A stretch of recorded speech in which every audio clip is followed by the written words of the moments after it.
Masarap talagang maggala sa Maynila, lalo na kung babalikan mo ang kanyang nakaraan.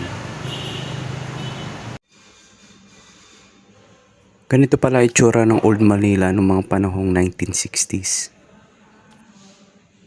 Masasabing malaki ang pagkakaiba niya sa modernong panahon ngayon. Malinis at hindi medyo crowded.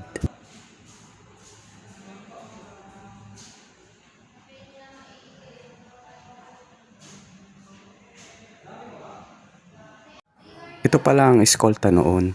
Coming from Spanish word escoltar, meaning to escort.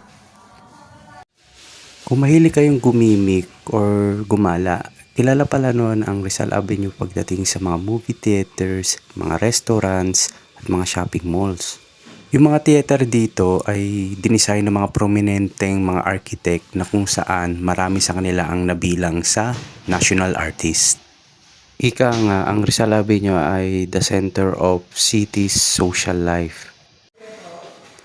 Naging sentro ng kalakalan ang Santa Cruz noong 19th century under Spanish government dahil nga malapit siya sa Pasig River. Sarap balikan ng mga gantong larawan, no? Memories of Old Manila. Thank you for watching.